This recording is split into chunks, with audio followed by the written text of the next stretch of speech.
Perched 2,430 meters up in the Andes, Machu Picchu straddles a razor-thin mountain ridge surrounded by sheer drops. Up here, the environment is actively hostile. The mountain faces up to 2,000 millimeters of rain every single year, turning these steep, forested slopes into prime territory for deadly landslides. That sheer isolation is exactly why the city survived the Spanish conquest. The invaders simply couldn't find it. But looking at the brutal terrain, the city should have been erased by gravity and water centuries ago. Yet these structures have stood intact for over 600 years. For context, many modern concrete buildings start failing after just 50. Building a permanent stone settlement in this death trap is an engineering mystery. They achieved this without iron tools, without any carts or wheels, and without a written language. The secret to the city's survival is buried. Over 50% of the construction labor was dedicated strictly to building the underground foundations. These terraces perform a dual function. They provide agricultural space while acting as massive structural anchors that physically bind the city to the mountain. Internally, each terrace is a filtration system. Boulders lay at the bottom, beneath gravel, sand, and topsoil. Rainwater safely filters down through these layers, bleeding off destructive energy. At the bedrock, a network of 139 drains channels the water safely away from the foundations.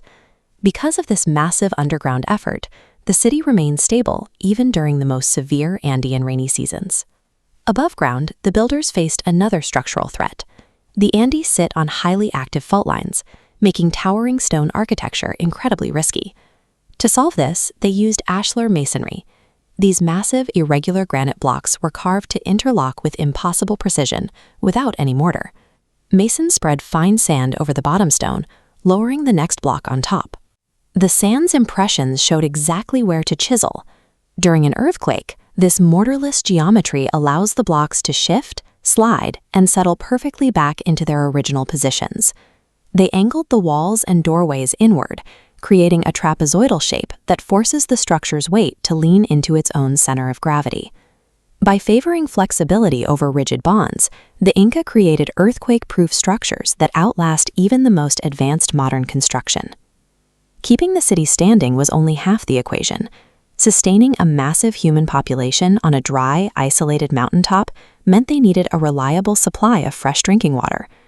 Engineers located a natural spring higher up the mountain and built a 749-meter stone canal to tap into it. They set the canal on a strict 2 to 5% gradient to harness gravity while keeping the flow slow enough to prevent overflowing.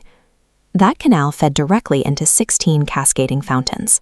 The cleanest water hit the emperor's compound first, flowed down to the religious centers, and eventually made its way to the common citizens.